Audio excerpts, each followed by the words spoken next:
Bismillahirrahmanirrahim. Assalamualaikum warahmatullahi ta'ala wabarakatuh. Al-Fatihah. A'udzu billahi minasyaitonir rajim. Bismillahirrahmanirrahim. Alhamdulillahi rabbil alamin. Ar-Rahmanir Rahim. Maliki yaumiddin. Iyyaka na'budu wa iyyaka nasta'in. Ihdinas siratal mustaqim. Siratal ladzina an'amta 'alaihim ghairil maghdubi 'alaihim waladdallin.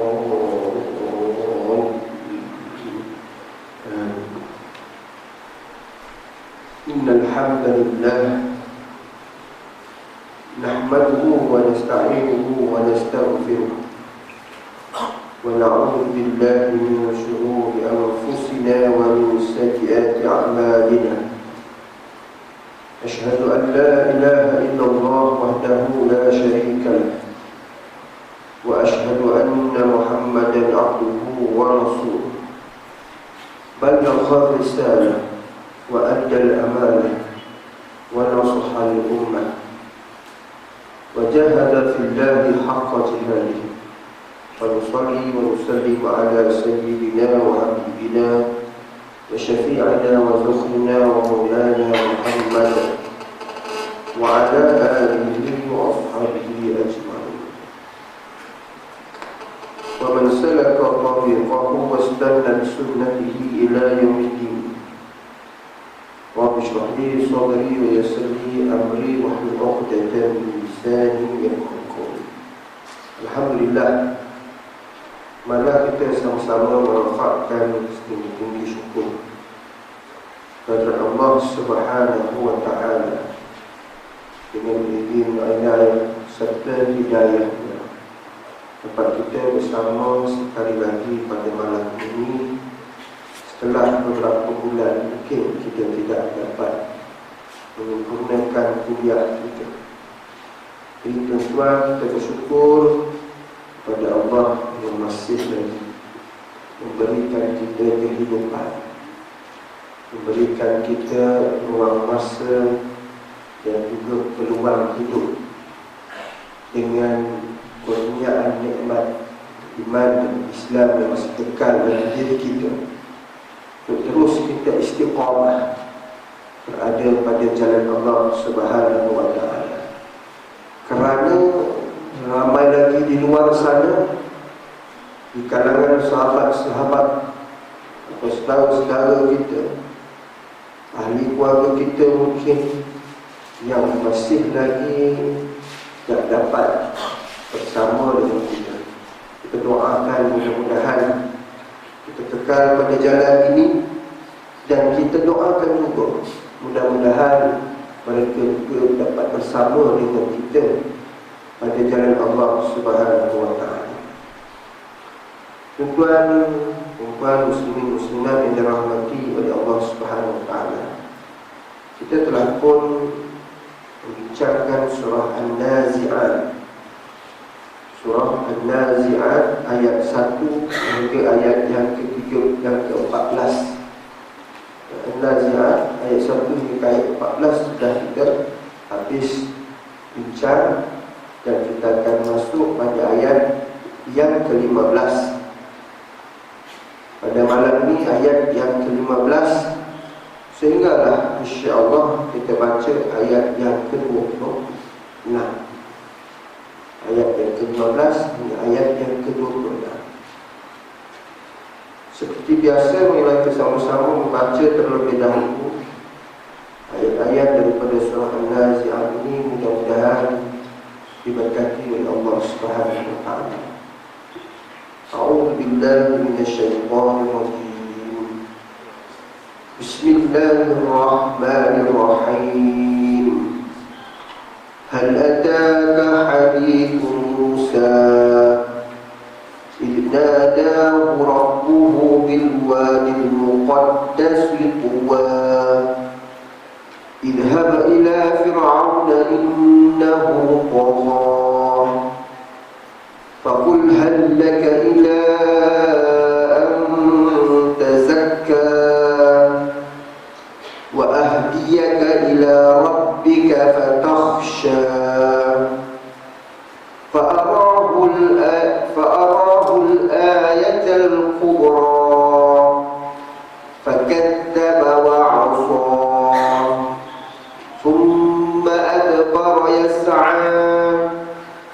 فحشر فنادى فقال أنا ربكم الأعلى فأخذه الله نكال الآخرة والأولى إن في ذلك لعبرة لمن يخشى صدق الله العظيم. هل أتاك حديث موسى. Maksudnya, adakah datang kepada kamu ya Muhammad, ya Nabi Muhammad sallallahu alaihi wasallam, perkhabaran tentang Musa, Nabi Musa alaihi salam. إذ ناداه ربه بالوادي المقدس طوى, ketika memanggil akan dia Tuhannya di tengah daratan yang disucikan berulang-ulang. Idhab ila fir'auna innahu tagha, pergilah engkau kepada Fir'aun, sungguh-sungguh Fir'aun itu telah berlebih-lebihan inaya dan takabburnya. Faqul hal laka ila an tazakka, maka berkatalah kepadanya, adakah bagimu yakni kemahuan kepada membersihkan dirimu, wa ahdiyaka ila rabbika fatakhsha, dan kemudian bahawa saya tunjuki kamu jalan kepada Tuhanmu, maka kamu akan takut kepadanya. Fa'arahu al-ayatal kubra, maka diperlihatkan Allah akan dia tanda kekuasaan yang besar. Fakadzdzaba wa 'asa, maka dia mendustakan dan derhaka. Thumma adbara yas'a, kemudian berpaling dia serta berusaha tipu daya. Fahashara fanada, maka dikumpulkannya kawan-kawannya, kemudian dia berseru. Faqala ana rabbukumul a'la, maka berkatalah ia, saya Tuhanmu yang maha tinggi. Fa'akhadahu Allahu nakal al-akhirati wal-ula, maka dibinasakan Allah Fir'aun itu dengan azab akhirat dan dunia. Inna fi dzalika la'ibratan liman yakhsha, sesungguhnya pada kejadian itu iktibar untuk orang yang takut. Selain daripada surah Al-Baqarah yang menceritakan berkaitan dengan Nabi Musa alaihi salam, itu juga dengan surah Asy-Syu'ara, surah An-Nazi'at juga dalam Al-Quran ini menceritakan berkaitan kisah Nabi Musa alaihi salam dengan Fir'aun. Kenapakah Allah Subhanahu wa taala menyebutkan kisah ini kepada Nabi Muhammad sallallahu alaihi wasallam? Allah menghendaki memberitahukan kepada Rasulnya Nabi Muhammad sallallahu alaihi wasallam akan seruan Nabi Musa kepada Raja Fir'aun, dan surah Allah kepada Musa supaya Nabi Musa berlaku lunak. Surah Allah kepada Musa supaya Nabi Musa berlaku lunak, lembut, menyeru kepada yang hak. Kemudian diberitahukan pula bagaimana akhirnya seruan Nabi Musa itu, dan akhirnya derhaka dan enggan Fir'aun menerima seruan itu, dan juga siksa Allah kepada Fir'aun di dunia dan di akhirat. Di dunia Allah hinakan dia dengan mati. Fir'aun itu dikaramkan oleh Allah Subhanahu wa taala di lautan. Dan di akhirat nanti jasad Fir'aun akan dibakar serta dihinakan oleh Allah Subhanahu wa taala. Pemberitahuan ini, kata mufassir, berisi pujukan kepada Nabi Muhammad sallallahu alaihi wasallam. Cerita ini Allah ceritakan kepada Nabi Muhammad sallallahu alaihi wasallam untuk pujuk hati Nabi Muhammad sallallahu alaihi wasallam. Pujuk hati Nabi Muhammad sallallahu alaihi wasallam supaya apa?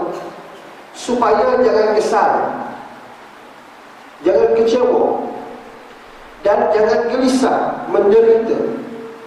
Bagaimana penerimaan kaumnya terhadap seruannya.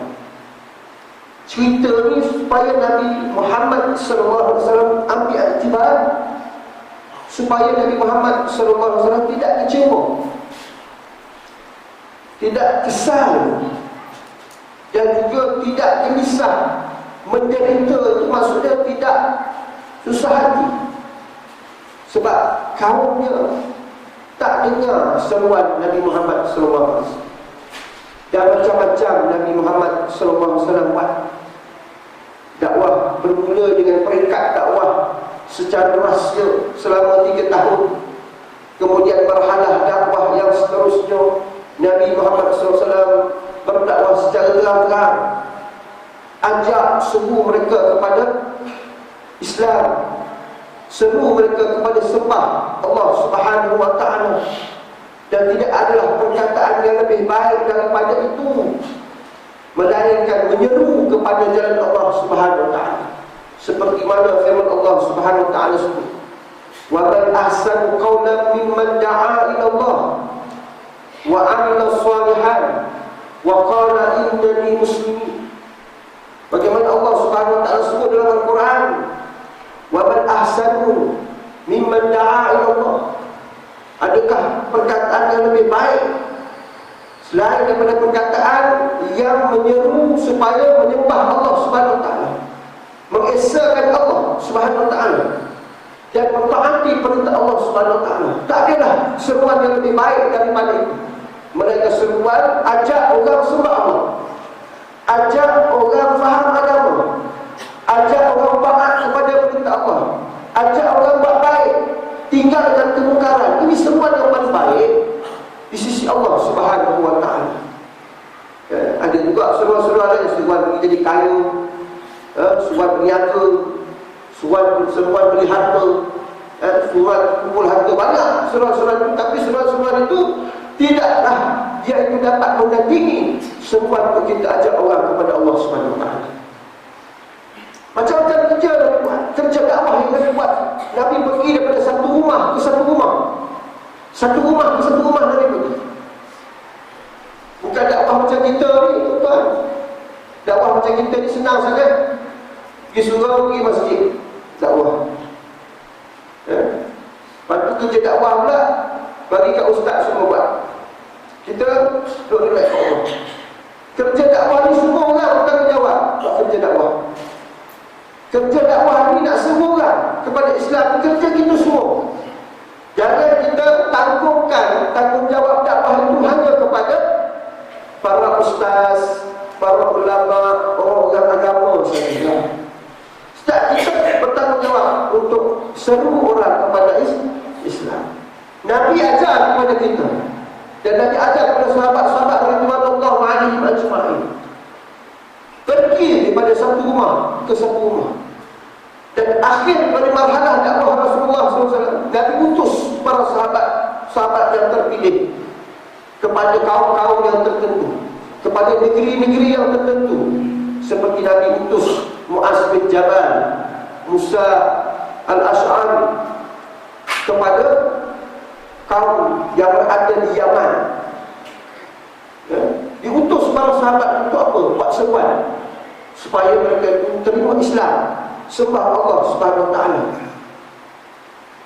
Ketika Nabi Muhammad SAW seru kaum dia, para sahabat Rasulullah SAW yang ikut sama dengan Rasulullah ini, kebanyakan mereka ialah daripada kalangan mustada'afin, orang yang lemah, daripada kalangan yang hamba, fuqara wal masakin. Mereka ditekan, diberi tekanan, disiksa, diancam bunuh. Bukan saja diancam bunuh, malah ada yang di antara mereka telah pun dibunuh. Seperti mana keluarga Ammar bin Yasir, ibu dia Sumayyah dan bapa dia Yasir telah pun dibunuh. Bagaimana Khabbab ini telah dicucuk badannya dengan api, sehingga melecur-lecur badannya dengan api, sehingga dia tak tahan jumpa dengan Rasulullah SAW. Ya Rasulullah, Nabi, engkau Rasul, mintalah pertolongan, doalah kepada Allah, minta pertolongan, kami dah tak tahan. Kata Rasulullah SAW, ya Khabbab, sesungguhnya orang-orang yang terdahulu lebih hebat siksaannya daripada kita. Ada di antara mereka yang bercerai, badan-badan mereka digaji oleh musuh-musuh Allah Subhanahu Wa Taala. Bertahanlah, pertolongan Allah Subhanahu Wa Taala akan tiba. Memberikan kata-kata semangat pada Khabbab.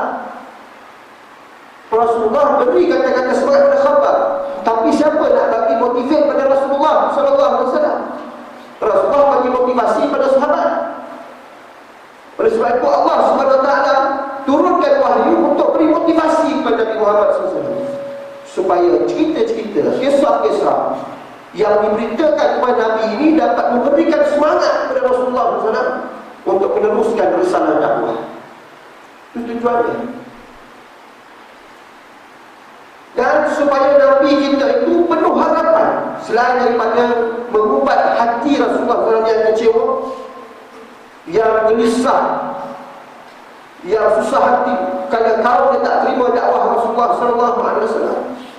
Nak bagi tahu kepada Nabi Muhammad SAW juga harapan orang yang buat kerja dakwah ini, yang nak bawa kerja Islam ini, akan beroleh kemenangan seperti mana yang dijanjikan oleh Allah Subhanahu Wa Taala. Allah nak beri kemenangan supaya dia terus meneruskan seruannya untuk meninggikan kalimah Allah Subhanahu Wa Taala. Semua orang ada hak dan batil, dan kerja-kerja untuk menegakkan hak tuan-tuan akan berlangsung terus sampai hari kiamat. Dia tidak akan terhenti. Nabi kata, la tazalu ta'ifatun min ummati zahirina 'alal haqq hatta ya'ti Allah, hatta ya'tiyahum amrullah wa hum zahirun.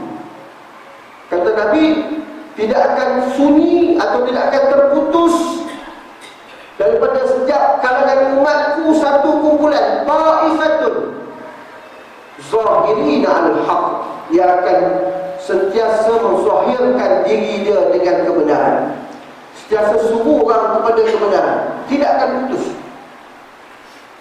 tidak akan bersembunyi-sembunyi, tidak akan rasa takut dalam mereka itu menyatakan kebenaran, sehinggalah Allah mendatangkan keputusan kepada mereka. Sama ada mereka menang ke, mereka kalah ke, itu bukan urusan mereka. Wahum zahirun, yang mereka tetap kekal dalam menzahirkan kebenaran. Itu adalah kumpulan yang telah dijanjikan oleh Allah Subhanahu Wa Taala. Maka Nabi Muhammad SAW beritakan kepada baginda tentang kisah Nabi Musa AS. 40 tahun Nabi Musa AS berdoa kepada Allah Subhanahu Wa Taala dalam berdebat dengan Fir'aun laknatullah ni, tuan. Akhirnya Allah beri kemenangan kepada Nabi Musa AS. Begitu juga Nabi Muhammad SAW. Kisah-kisah Nabi yang lain, Rasul yang lain juga dicerita kepada kisah Nabi Saleh kepada kaum Samud. Bagaimana kaum Samud ini degil, bagaimana kaum Samud ini tidak mahu taat kepada perintah Allah, walaupun Allah telah kurniakan mereka ini badan-badan yang tubuhnya besar seperti kaum Ad. Mereka ini dikurniakan kemewahan. Setiap daripada mereka itu memiliki 2 rumah. Satu rumah di gunung, satu rumah di bawah bukit, satu rumah di atas bukit. Setiap orang, tuan, setiap orang. Kita belum tentu lagi. Kita kadang-kadang rumah sewa, dia rumah dia sendiri, dia pahat rumah di bukit itu, dia pahat rumah sendiri. Itu kekuatan dan kemahiran yang dibekalkan oleh Allah Subhanahu Wa Taala kepada mereka. Tapi Allah uji mereka sedikit saja. Allah datangkan seekor unta betina supaya mereka itu tidak bunuh unta tersebut, dan mereka mesti bergilir-gilir untuk minum. Satu hari unta minum air, satu hari besok barulah mereka boleh minum air tersebut.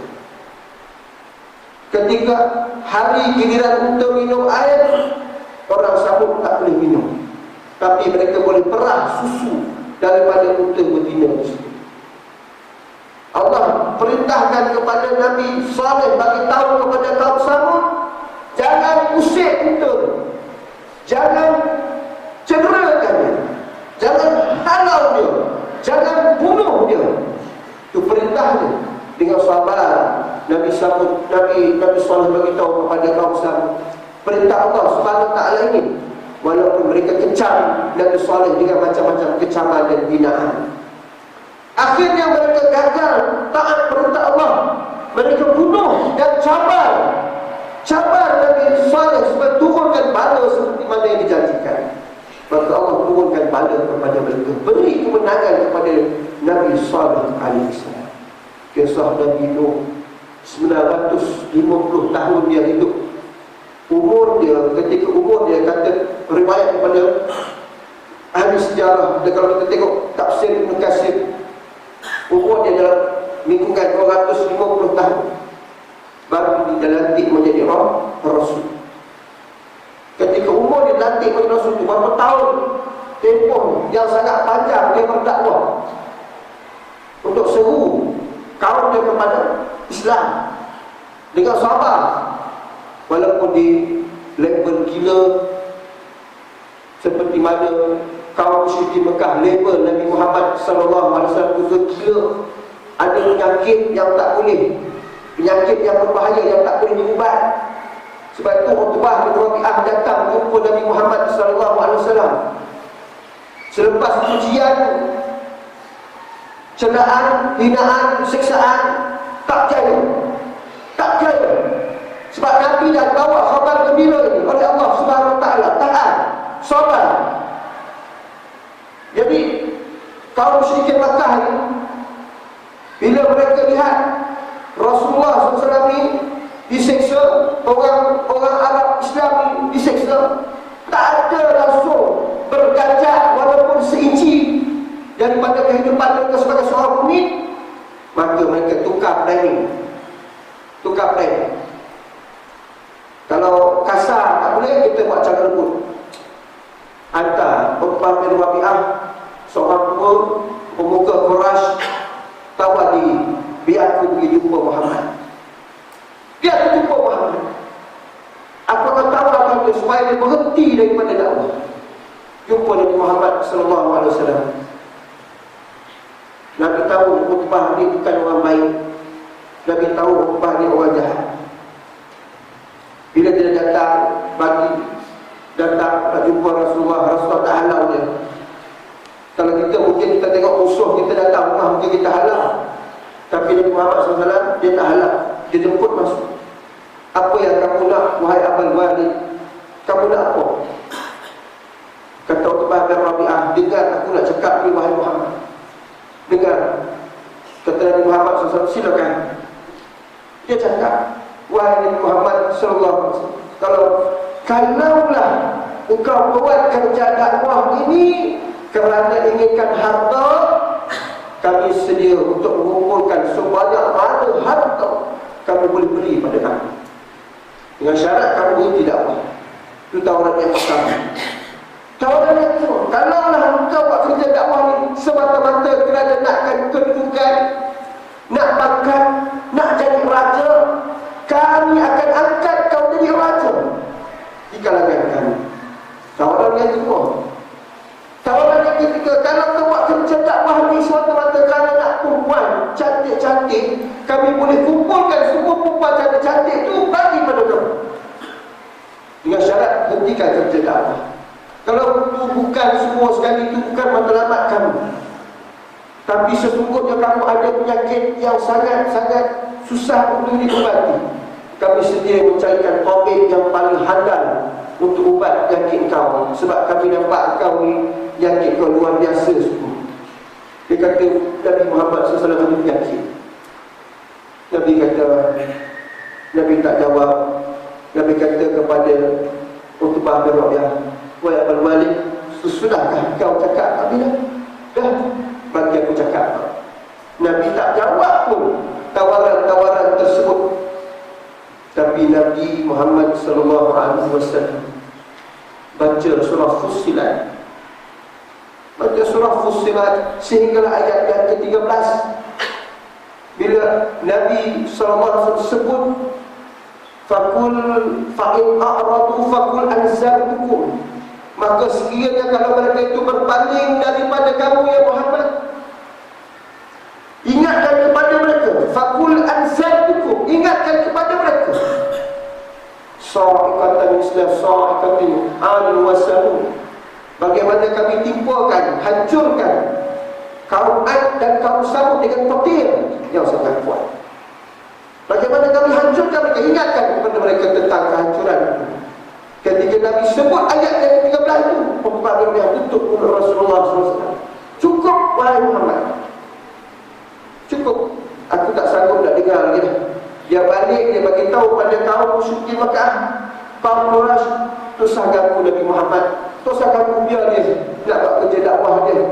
Kalau dia jadi raja, kita juga bangga. Apa yang disebut itu tidak pernah kulihat, tak pernah kudengar. Dan ini bukan kata-kata manusia.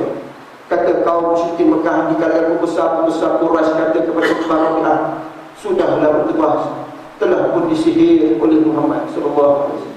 Dia kata Rasulullah dah kena sihir. Itu cabaran yang Nabi Muhammad sallallahu alaihi wasallam.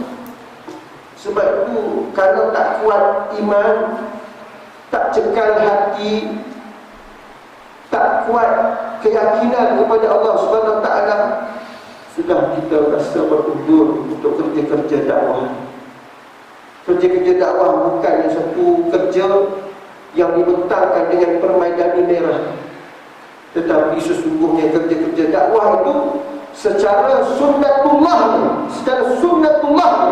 akan berdepan dengan berbagai rintangan. Kalau bukan rintangan dalam bentuk kemudaratan, kesusahan, dia akan datang dalam bentuk kenikmatan. Dia akan datang dalam bentuk kekayaan, kemewahan. Itu juga bentuk ujian yang akan menggagalkan kerja-kerja dakwah. Nabi Muhammad sallallahu alaihi wasallam telah pun diberikan keyakinan kepada baginda Rasulullah sallallahu alaihi wasallam. Juga dalam pemberitahuan Allah itu dibayangkan siksa dan kecelakaan yang akan menimpa mereka yang mendustakan kerasulan Nabi Muhammad sallallahu alaihi wasallam.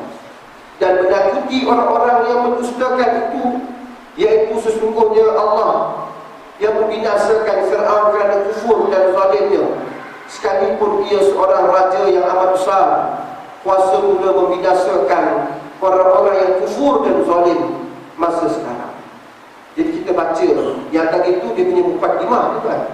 Mukadimah dia baru. Baru dah lepas setengah dah mukadimah. Ya, ini kita baru masuk isi dah. Ya. Dalam ayat yang ke-15, ke-16, ke-17, Allah mengatakan kepada Nabi kita, Nabi Muhammad sallallahu alaihi wasallam, adakah sampai kepadamu wahai Muhammad hal itu ialah hal istifham, dipanggil adatul istifham, soalan. Allah kadang-kadang dia tanya kita dalam bentuk soalan. Allah tanya Nabi Muhammad sallallahu alaihi wasallam, bukan maksudnya Allah tak tahu, bukan maknanya Allah itu jahil dah, tapi Allah Subhanahu wa taala tanya sesuatu itu ada hikmah. Pertanyaan itu untuk dijawab oleh kita, dijawab oleh Nabi Muhammad sallallahu alaihi wasallam. Dan kadang-kadang persoalan itu selepas itu ada jawapan, ada persoalan, ada jawapan. Dan kadang-kadang persoalan itu didatangkan dalam bentuk istihza. Dalam bentuk istihza itu maksudnya untuk mencela mereka, untuk menghina mereka. Dan kadang-kadang persoalan itu datang dalam bentuk istifham ingkari, untuk mengingkari, untuk menemplak perbuatan-perbuatan mereka, untuk menemplak kata-kata mereka. Itu adalah tujuan-tujuan yang telah dikupas oleh ulama-ulama tafsir dalam bentuk tujuan setiap lontaran soalan daripada Allah Subhanahu wa ta'ala. Jadi Allah tanya dalam ayat ini, hal ata ka hadithu Musa, Adakah sampai kepada kamu wahai Nabi Muhammad sallallahu alaihi wasallam perkhataran tentang Nabi Musa dan Fir'aun? Bila kita cerita Nabi Musa, dia tidak boleh terpisah dengan Nabi Fir'aun dan juga Bani Israel. Dua watak dalam cerita Nabi Musa AS ini, iaitu pertama Fir'aun dan juga Bani Israel. Dua watak ini watak penting dalam kisah Nabi Musa AS. Ketika Musa berada di tengah padang daratan yang bernama Tuwa ini maksudnya padang dataran yang berulang-ulang disucikan.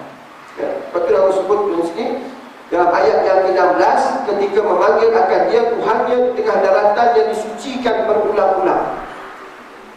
Tuwa itu adalah satu nama daratan di mana Nabi Musa AS tinggal di situ. Jadi dataran itu yang Allah kata telah disucikan secara berulang-ulang. Kami telah memanggil Nabi Musa AS, iaitu hai Nabi. Apakah seruan Nabi? Seruan Allah Subhanahu wa taala kepada Nabi Musa AS, izhab ila fir'auna innahu tagha. Pergilah kamu, engkau sebagai rasulku kepada Fir'aun di negeri Mesir. Selain tahu Nabi Musa AS ini Allah telah takdirkan dia itu dipelihara dan dibesarkan di rumah Fir'aun, di istana Fir'aun. Ini takdir Allah Subhanahu wa taala. Nak menunjukkan kebesaran Allah Subhanahu wa taala, nak menunjukkan kekuasaan Allah Taala ni, Fir'aun tak boleh nak tolak, Fir'aun tak boleh nak halang. Walaupun tujuan Fir'aun itu ketika awalnya bila dia dapat mimpi dan mimpi itu ditafsir oleh ahli nujum, dia kata akan lahir lagi seorang budak lelaki yang akan menentang Fir'aun. Maka dia perintahkan askar dia tangkap semua budak lelaki, bunuh.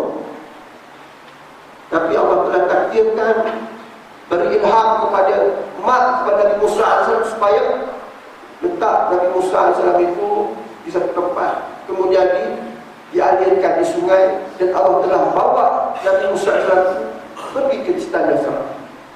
Dijumpai oleh isteri Fir'aun, lalu diambil, dijadikan anak angkat. Tidak jadi Fir'aun dulu budak lelaki yang bernama Musa AS, yang dia tak tahu pun budak yang dibesarkan itu bakal menentang dia pada suatu hari, bakal menentang kerajaan dia yang tagut, yang zalim. Dia tak tahu pun.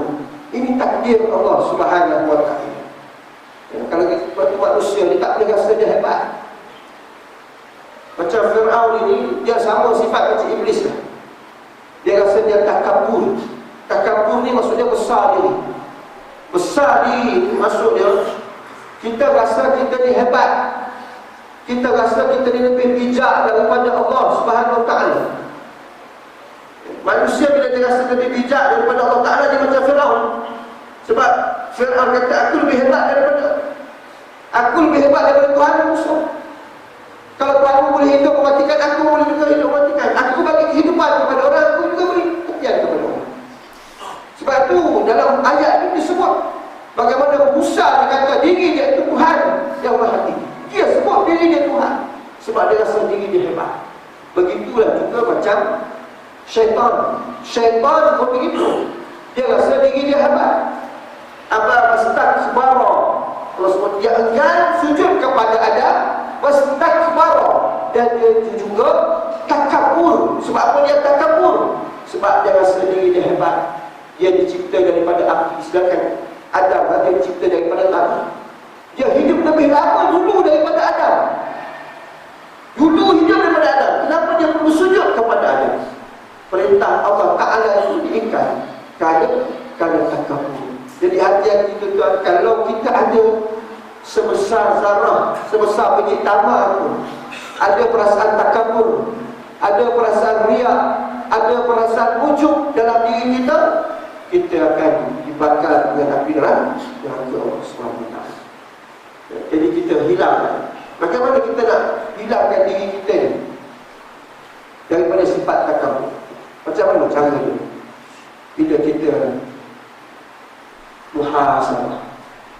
muhasabah, merendahkan diri. Takabur tu lawan dia tawakal. diri kita ini dan kita percaya, yakin kita tak ada apa-apa. Kita tak ada apa-apa. Allah sebut dalam Al-Quran, wallahu akhrajakum min butuni ummahatikum la ta'lamuna syai'an wa ja'ala lakumus sam'a wal absara wal afidah la'allakum tashkurun. Dan Allah yang telah mengeluarkan kamu daripada perut ibu kamu. Allah yang keluarkan kita daripada perut ibu kita, bukan kita keluar sendiri. Jangan tinggal awak keluar sendiri benda perut mak kita. Tak, Allah yang keluarkan kita. Kalau Allah tak izinkan kita keluar daripada perut mak kita, kita duduklah dalam perut mak kita. Allah telah bagi tempoh 9 bulan 10 hari. Kadang-kadang tak cukup 9 bulan 10 hari, kadang-kadang lebih 9 bulan 10 hari baru kita keluar. Allah yang izinkan kita keluar. La ta'lamuna syai'an. Dan kita tak tahu apa-apa pun tentang Allah. Kita tak tahu apa-apa pun. Allah tak bekalkan kita apa-apa pengetahuan ketika itu. Sambung. Allahu Akbar, Allahu Akbar, Allahu Akbar, Allahu Akbar.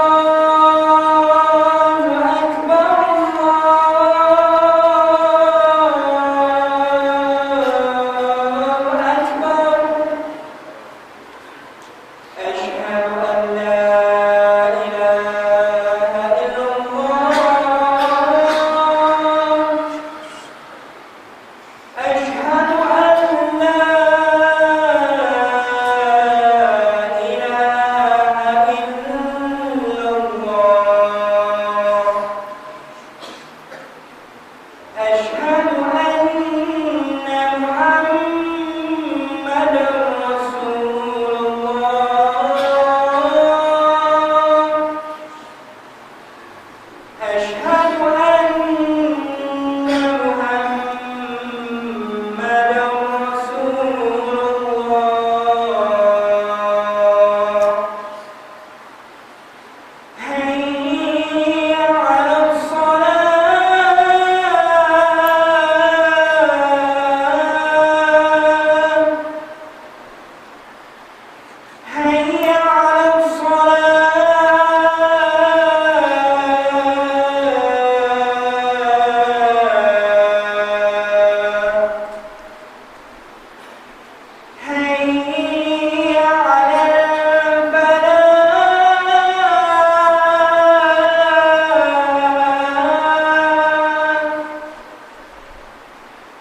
memperingatkan kepada kita, kita tidak layak untuk takabur sebab kita lahir daripada perut mak kita.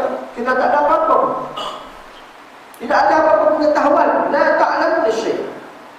Kemudian Allah jadikan kita penglihatan, pendengaran, hati, supaya kita jadi orang yang syukur. La'allakum tashkurun. Supaya kita jadi orang bersyukur, sentiasa menghinakan diri kita kepada Allah Subhanahu wa taala. Sebab bila kita fikir, kita renung, kita ni sangat hina kerana semua yang ada pada diri kita daripada atas tu, pada hujung rambut sampai hujung kaki, dan apa yang ada di kiri kanan kita hari ini semua adalah milik Allah Subhanahu wa taala. Kita perolehi nikmat itu kerana Allah izin. Sama ada kita lihat ada nikmat fitrah, kita ada nikmat fitrah. Tubuh badan kita ni nikmat fitrah. Kita ada nikmat ikhtiariyah, nikmat yang kita usahakan, kita cari, kita usahakan dan kita dapat. Contohnya rumah besar, kereta besar, duit banyak, harta yang banyak, tanah berkaitan, itu nikmat ikhtiariyah. Kita ada nikmat alam Allah beri kepada kita. Ada tumbuh-tumbuhan, ada haiwan, ternakan yang kita dapat gunakan untuk makan dan minum kita. Dan kita ada nikmat yang paling agung, nikmat diniyah, nikmat agama yang Allah kurniakan kepada kita. Dan di antara kita inilah yang dipilih oleh Allah Subhanahu Wa Taala, itu nikmat iman dan Islam. Dan kemuncak daripada nikmat itu Allah bekalkan kita, Allah janjikan kepada kita nikmat ukhrawiyah, nikmat syurga dengan penuh kenikmatan. Ini semua adalah milik Allah Subhanahu Wa Taala. Jadi tidak layak untuk kita takabur, sombong dengan Allah Subhanahu Wa Taala. Allah perintahkan Nabi Musa alaihissalam dalam ayat yang ke-18 dan ayat yang ke-19. Allah mengkhabarkan kepada Nabi Muhammad SAW bagaimana Nabi Musa disuruh berbunak lembut menyeru Fir'aun yang sangat ganas. Walaupun Fir'aun jahat, suka bunuh orang, suka zalim orang, suka tindas orang, ya, rakyat dia semua ikut cakap dia sebab dia takut. Fir'aun latih semua tentera-tentera dia. Tentera-tentera Fir'aun ini dia beri latihan untuk bunuh orang, untuk binasakan orang kalau mereka itu lawan Fir'aun. Jadi rakyat jadi takut. Orang yang duduk di bawah telunjuk Fir'aun, mereka akan hidup dengan merasakan Fir'aun itu Tuhan. Punya jahat Fir'aun ni tak adalah orang-orang jahat atas muka bumi ni. Sebab kalau kita cakap jahat kamu macam Fir'aun, kan? Kau ni macam Fir'aun. Sebab kita tahu lah yang paling jahat atas muka bumi ni manusia, model orang jahat itu ialah Fir'aun. Tapi Allah Subhanahu Wa Taala perintah kepada Nabi Musa alaihissalam, datang jumpa Fir'aun, cakap baik-baik. Cakap baik-baik, cakap lembut-lembut. Jangan cakap teki-teki, jangan cakap kasar-kasar. Walaupun dia itu seorang yang kasar, Fir'aun seorang yang ganas, seru kepada Allah Subhanahu Wa Taala itu cara baik. Ini ajaran Nabi Muhammad sallallahu alaihi wasallam itu. Bagaimana Nabi sallallahu alaihi wasallam utus Muaz bin Jabal ke Yaman, Nabi kata seru kepada mereka dengan cara yang baik. Tuyassiru wala tu'assiru. Memudahkan, jangan kamu menyusah. Tubashiru wala tunafir. Tubashiru, beri mereka kabar gembira, fala tunafiru, supaya mereka itu tidak lari daripada seruan. Seru mereka, kata Nabi, kepada mengucap dua kalimah syahadat, bagi tahu mereka supaya kenal Allah Subhanahu Wa Taala. Selesai dua kalimah syahadah, baru seru mereka kepada solat, mendirikan solat. Selesai dah mendirikan solat, dah faham apa itu solat, dah mendirikan solat, baru kamu seru kepada mereka untuk tunaikan zakat. Satu persatu. Setelah itu dia akan seru dengan secara baik, secara lembut. Kerana Nabi Muhammad SAW mengambil iktibar daripada apa yang telah dikhabarkan oleh Allah Subhanahu Wa Taala tentang Nabi Musa AS pergi jumpa Fir'aun dalam keadaan seruan yang penuh hikmah, yang berlemah lembut.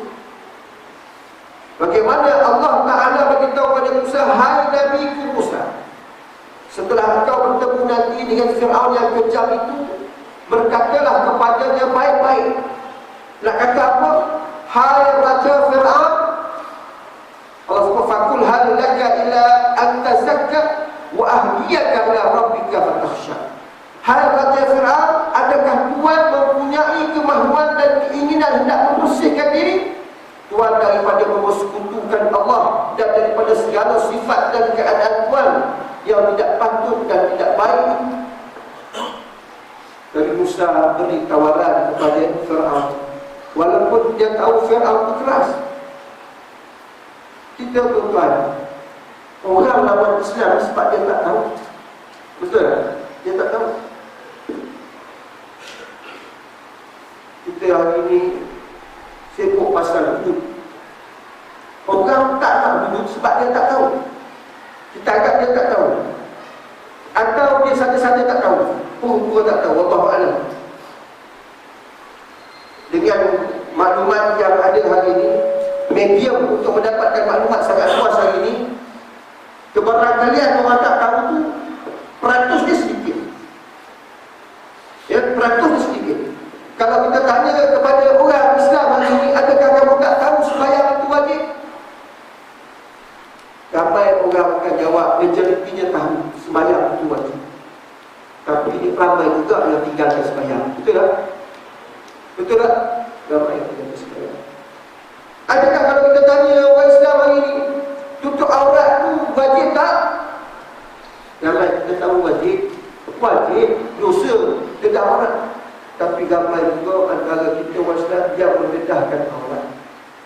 Bukan sebab tak tahu, tapi ingin. Fasik, suka buat jahat, cenderung buat kejahatan. Tapi kalau betul-betul dia tak tahu, kita kena bagi tahu. Kalau betul-betul dia tak tahu, dia jahil, kita kena bagi tahu. Umpamanya kita bawa kereta lah tuan. Kita bawa kereta dekat jalan raya. Tiba-tiba ada satu kereta potong kita. Kereta potong kita, potong orang kata potong sayur. Kita pun hon. Lepas tu kita gerak, kita potong balik, kita potong sayur ni. Potong sayur, orang kata terus potong depannya. Dia pula hon kita. Lepas tu bila dia tengok kita potong macam tu, dia pergi potong pula kita. Tunjuk lubuk. Kita pun tunjuk lubuk juga saja. Oh, ini orang sudah lapar. Kita pun potong set sup terus depan kita dia. Ingat kita nak pergi dia peluruk sendiri. Kita keluar, dia pun keluar. Tiba-tiba tengok bakal bapak tu. Kita pun terus peluk salam dia. Kita bisik kat telinga dia. Hebat bapak kau betul. Kau cerita ibu kita hebat. Sebab kita tahu, baru tahu dia tu bapak untuk. Yang tadi kita pergi mati hamun, dia tunjuk lubuk sebab kita tak tahu. Itu analogi. Jadi ada orang yang lawan Islam, yang tentang Islam sebab dia tak tahu.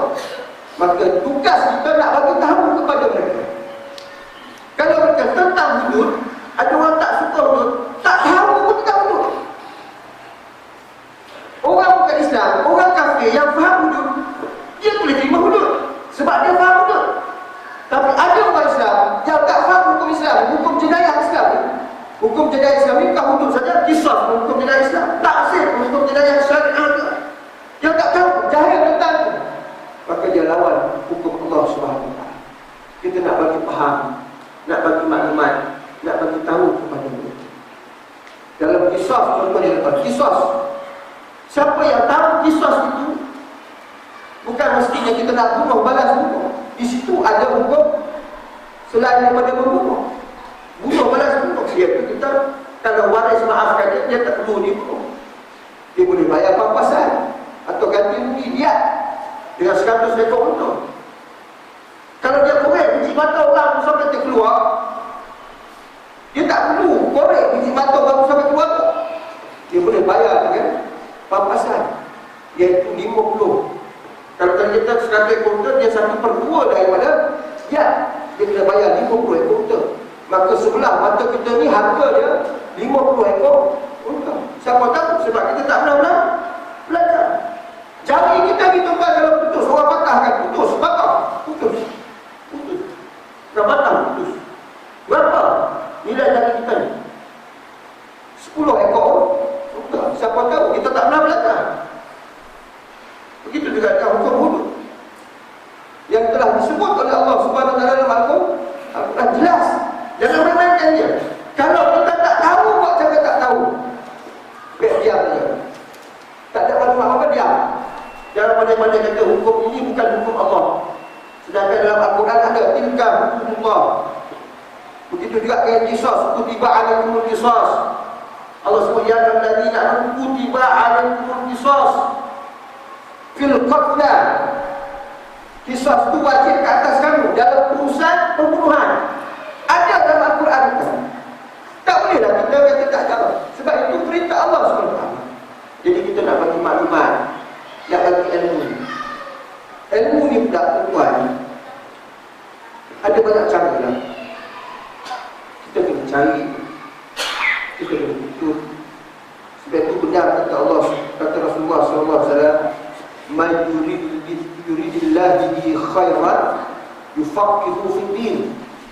Siapa yang Allah kehendaki kebaikan kepada dia, maka Allah akan beri dia kefahaman dalam agama. Itu orang yang tak faham agama ni, orang yang celaka. Orang yang celaka. Allah tak bagi dia kebaikan. Jadi orang yang faham tentang agama ni, orang yang ada usaha untuk faham tentang agama, kemudian untuk hayati urusan agama, kemudian dia taat kepada tentang agama ni, ini Allah kata dia dapat kebaikan. Khairan, kebaikan dunia dan akhirat. Ke Fir'aun, Nabi Musa AS, Allah perintahkan kepada Nabi Musa pergi jumpa Fir'aun, tanya kepada Fir'aun, jangan hukum dia dulu, kita ni suruh hukum. Tengok orang jahat, kau ni memang syaitan, kita hukum dia dulu. Kau ni memang fasik, kafir suruh, kau ni ahli neraka, habis checkmate terus, bagi ahli neraka terus. Macam dia nak dengar apa yang kita nak cakap, ya? Tapi Nabi Musa AS, Allah perintahkan pergi ke Fir'aun, beri tawaran dia. Tanya dia orang, tanya Fir'aun, adakah engkau ingin membersihkan diri daripada kekufuran ini, daripada kemusyrikan ini, daripada kefasikan ini? Dia tanya kepada Fir'aun, tawarkan kepada Fir'aun. Kalau Tuhan suka, kata, kalau Tuhan suka, saya akan tunjukkan kepada Tuhan jalan, seterang-terang jalannya kepada Allah Subhanahu Wa Taala. Allah Subhanahu Wa Taala itu Tuhan saya dan juga Tuhan kepada Tuhan, supaya Tuhan takut dan tunduk serta setia kepadanya dengan sepenuh-penuh hati dan segenap anggota Tuhan, iaitu setelah Tuhan beroleh keterangan secukupnya tentang jalan kepadanya. Itu kalau Fir'aun suka. Kalau Fir'aun nak berubah jadi baik, Nabi Musa kata, aku sedia, saya sedia tunjukkan jalan ini. Kita tengah hukum orang, kita bagi jalan pada dia ni. Ya, tapi kadang-kadang susah juga cakap, kan? Bila kita cakap baik-baik, dia henti buat kita. Itu dia nak uji kesabaran. Kalau kita jumpa orang minum ekor, tuan-tuan pergi cari kedai nombor ekor, tuan-tuan, hari apa dia beli nombor ekor tu keluar? Main hari apa? Tak tahu, takut jawab lah tu. Biasa-biasa je lah. Hari Jumat ke Sabtu, kan? Itu ke Jumat, dia tak ingat. Tapi kat belakang Masjid Dengkil tu ada, tu kampung saya Dengkil tu. Pergi kat belakang Masjid Dengkil tu ada satu kedai, ada dua kedai judi kat sini. Depan masjid kedai Arab kan? Sudah. Depan masjid kedai Arab, belakang masjid kedai judi. Tuan-tuan tak percaya, tuan duduk kat situ. Tapi jangan pakai kopiah. Pakai kopiah, jawab tu tak masuk orang beli judi. Sebab dia lihat orang buat puasa masjid, buat puasa jais tu takkan masuk dia. Macam biasa, tengok berarti dia. Lepas tu cuba tuan pergi dakwah tu, cakap dengan dia, judi, Assalamualaikum. Mungkin jawab salam. Orang Islam punya tak Islam. Bila dia jawab salam, dia punya orang Islam, ya. Maka bagi ini haram. Tahu? Kenapa tuan ni judi tak tahu haram? Apa dia jawab? Apa dia jawab? Yang membakar hati kita ni. Apa dia jawab? Dia jawab, kubur masing-masing. Kalau tuan nak masuk, kan masuk syurga, tuan masuk syurga. Kalau saya rasa saya nak masuk neraka, saya susah. Ikut suka saya lah. Tak sakit hati kita tuan. Bahawa kita turut dia kan? Ataupun kita marah dia balik. Itu cabaran kita dalam berdakwah. Tak pernah kan? Tak pernah cuba kan? Pergi buat satu program surau Al-Hijrah Kota Lisan, pergi terjang tempat-tempat kedai judi. Pergi dapat kan?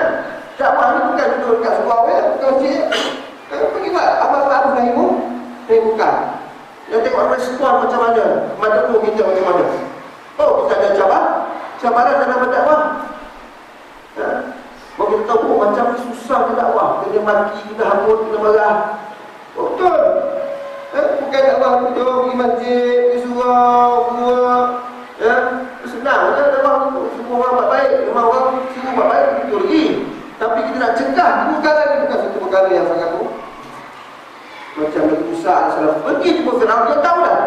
Nabi Musa AS dia tak tahu ke respon Firaun. Dia tahu respon Firaun. Apakah bakal respon Firaun kepada seorang Musa? Dia tahu. Dia boleh agak. Tetapi sebab perintah Allah SWT suruh jumpa Firaun ni, jumpa dan cakap dengan lembut, maka Nabi Musa taat kepada perintah Allah SWT. Jumpa cakap dengan lembut supaya dia masuk Islam, tinggalkan syirik. Kalau betul nak ubah, saya boleh tunjuk jalan. Yang macam tu kan kita boleh contohi perangai sikap Nabi Musa AS. Kalau ada orang nak ubah, kita bantu dia. Bantu dia, bimbing dia ke jalan yang benar. Ya, jangan kita asyik menghukum orang saja. Ya. Kalau Tuan suka dengan keinginan dan kemahuan yang penuh dan Tuan terima serta Tuan turut dengan sepenuh hati apa-apa yang akan saya terangkan yang datang daripada Allah, Tuhan kita bersama, alangkah berbahagianya diri Tuan di hidup sekarang dan di hidup akhirat nanti, dan alangkah berbahagianya negeri dan rakyat Tuan seumumnya.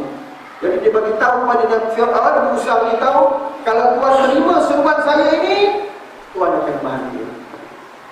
Tuan akan dapat ketenangan. Bukan saja Tuan saja yang bahagia, tapi semua rakyat Tuan-Tuan yang Tuan perintah itu akan bahagia. Sebab itu pentingnya sangat raja ni tuan. Raja ni sangat penting. Raja yang memerintah itu kalau dia taat kepada Allah, insya-Allah rakyat yang diperintah juga akan taat. An-nas ala dini mulukihim. Manusia itu bergantung kepada agama raja-raja mereka. Kalau raja itu seorang raja yang bertakwa kepada Allah, taat kepada perintah Allah, meninggalkan larangan Allah Ta'ala, insya-Allah rakyat yang di bawah naungan dia pun akan bertakwa kepada Allah, taat kepada perintah Allah, tinggalkan larangan Allah. Tapi kalau raja dia seorang yang fasik, suka minum arak, suka pergi kelab malam, suka perempuan, berzina, mandi, rakyat pun begitu jugalah. Rakyatnya macam raja. Usaha Nabi Musa AS nasihat Firaun tadi supaya apa? Supaya kalau dia dapat jalan kebahagiaan itu, insya-Allah rakyat jelata umumnya juga akan dapat kebahagiaan mereka. Kebahagiaan yang telah dijanjikan oleh Allah Subhanahu Wa Taala, kebahagiaan dunia dan juga kebahagiaan di hari akhir, hari akhirat.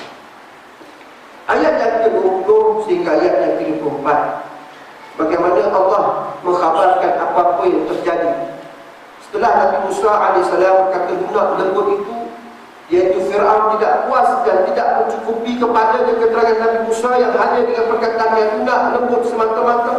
Sebab itu Allah memperlihatkan kepada Firaun akan ayat dan tanda yang besar dilihatnya dengan matanya sendiri, yang menunjukkan bahawa Musa sebenarnya dan sesungguhnya disuruhkan Allah menyampaikan titah dan peraturannya, yaitu tongkat Musa jadi ular besar menghabiskan ular-ular perbuatan sihir kaum Firaun.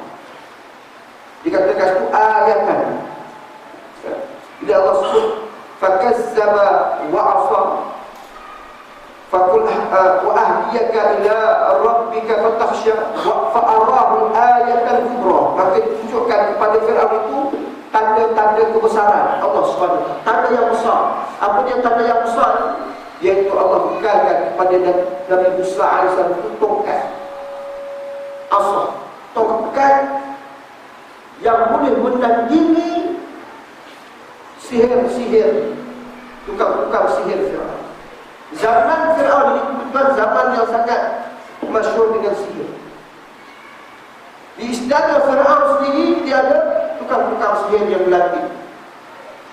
Dan Firaun ketika dia lawan Nabi Musa AS, dia tawarkan kepada seluruh Mesir, tukang-tukang sihir yang ada kat Mesir, siapa yang berhajat untuk tentang Musa AS dipersilakan datang ke Islam.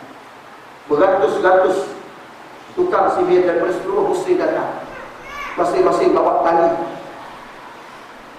Dan diriwayatkan dalam tafsir Qurtubi bagaimana tali-tali itu dibawa menggunakan